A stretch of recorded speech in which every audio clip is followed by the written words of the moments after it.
Hi everyone, I am Dr. Kumar Rajeev, an interventional cardiologist at Fortis Hiranandani Hospital, Vashi. Today I am going to talk about the recent advances in the management of hypertension. If you see that according to the WHO, nearly 63% of the total deaths in India are due to the non-communicable disease, of which 27% are attributable to the cardiovascular disease. And in this cardiovascular disease, hypertension is the one of the most common risk factor which is responsible for the cardiovascular disease. So being a clinician first becomes very important that we know what are the recent things which is going to change our practice regarding the management of hypertension. In India, the prevalence of hypertension has increased day by day, and it is now almost at the 38% in men and 29% in the female in the age group of more than 30.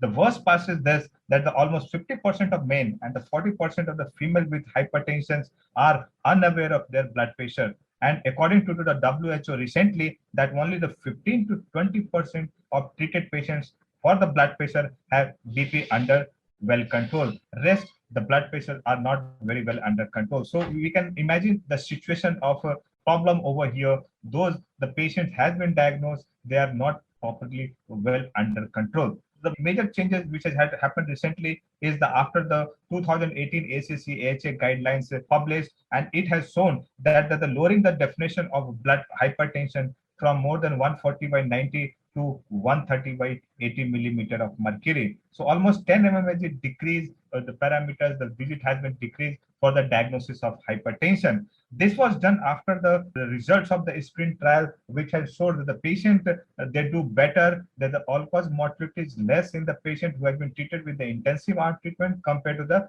conventional blood pressure lowering up. After the success of this, the outcome of this sprint trial, the ACC-AHA has brought down the blood pressure lowering definition.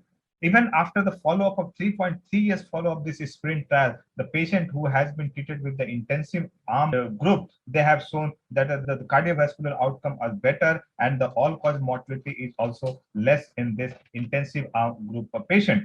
In the 2018, again, the European guidelines has also come up for the management of hypertension, and they have given more stress on the lifestyle modification, and they have told that even before you develop the blood pressure, you should start the practicing the lifestyle modification in life, and that includes physical activity, reduce weight, maintain your good body weight, the DASH diet pattern that you have to use in your lifestyle, and stop smoking, no alcohol, avoid stress. So these are the lifestyle modifications. They have given more stress in the recent guidelines to be followed to reduce the incidence and the prevalence of hypertension. Once the patient has been diagnosed to have a hypertension, it becomes very important as per the guidelines that you should on the very first diagnosis, all the investigations should be done whether the patient is having any underlying secondary causes for hypertension. And also it is important that first time only the patient should be evaluated completely to find out what are the damage, the in-organ damage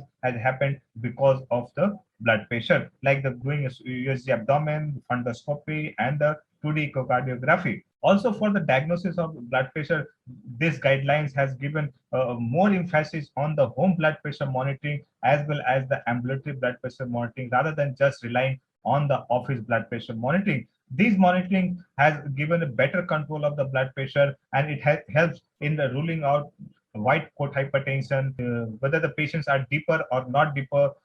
These kind of hypertension can be diagnosed on the using the ambulatory blood pressure only. So the more and more stress in today's era we should be giving on this home blood pressure monitoring because of the availability of a digital machine. When the patient has been diagnosed to have a hypertension, 2018 guidelines also give emphasis on the combination drug therapy, single blood therapy, which is going to improve the control of the blood pressure.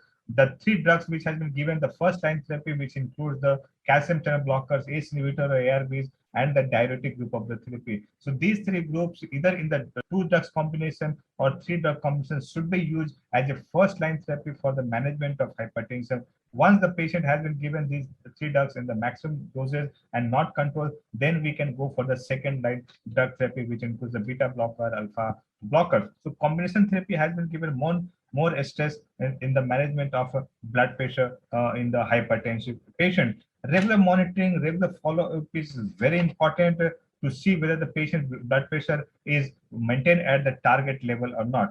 Once the management of hypertension, the resistant hypertension is concerned, again the first three drugs should be used at the highest maximum tolerable dose, and then the fourth drug should be used as a mineralocorticoid receptors antagonist. That is, either you use aldosterone or eplerenone to control the resistant hypertension. These drugs are very well tolerated and has shown the very promising result in the patient who has got a resistant hypertension.